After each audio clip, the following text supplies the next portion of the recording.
Good morning and welcome, and thank you very much for coming out and joining me today. I'd like to take this opportunity to thank our existing subscribers and to thank and welcome on board our new subscribers. It really is appreciated, so thank you very much. My reason for coming out today, come out here Bramble, good girl. Oh, Bramble wants to say hello as well. You're saying hello Bramble? Hey, no, good girl. Come out the way then, good girl. My reason for coming out today is to share with you a bit of a loadout really.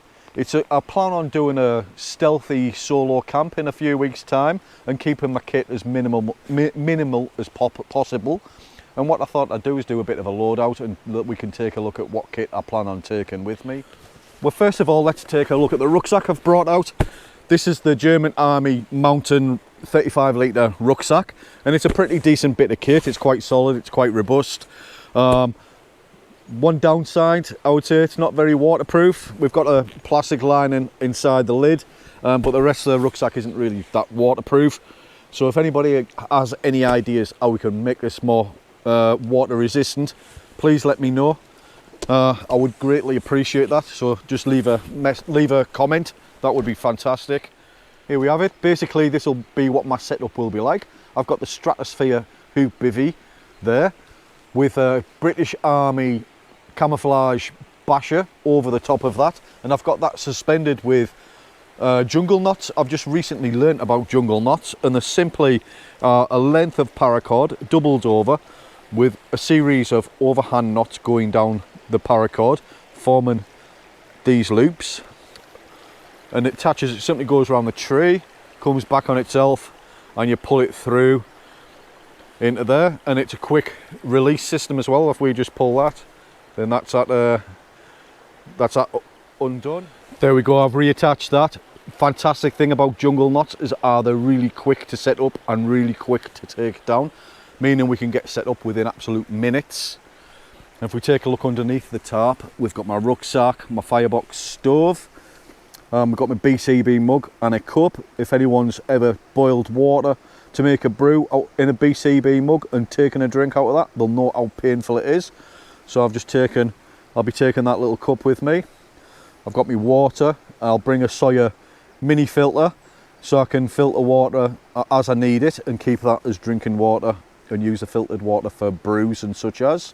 I've got a little spade, my coffees, my fire lighting kit, my sleeping bag.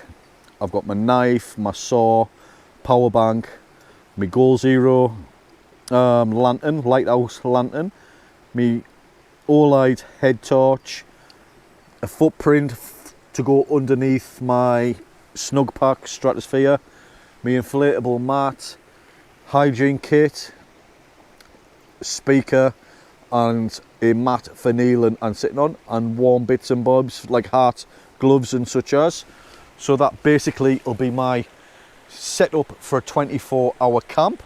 Well, the only thing I need to add to that is food, which I'll bring snacks, and I'll make something to go in, a meal to go in Mylar bags, and I'll just boil that up in the BCB mug. So apart from beer and my food, I think I'm pretty much set to go. Right, I think I've got everything covered there for a 24-hour stealth camp. Any other bits of kit that you think might be useful, please let me know in the comments. I would appreciate that very much. I'm really looking forward for getting out and doing this stealth camp. I've got an idea of a location. I just need to go and check that out and case it out a little bit, so to speak. But prior to that, next weekend, I'm camping at our bushcraft base camp with my wife Claire. We're gonna chill out. We're gonna enjoy cooking something nice on the fire. We're gonna sit by the fire on the night, listen to some music and such of, and have a few beers and just get out and be in nature and be in our cracking little woodland spot. It's absolutely fantastic here. I love it to bits. So that should be good. Right, I'm gonna say my goodbyes now and make a brew. And we'll see you next time. And as always, stay safe. Bye for now.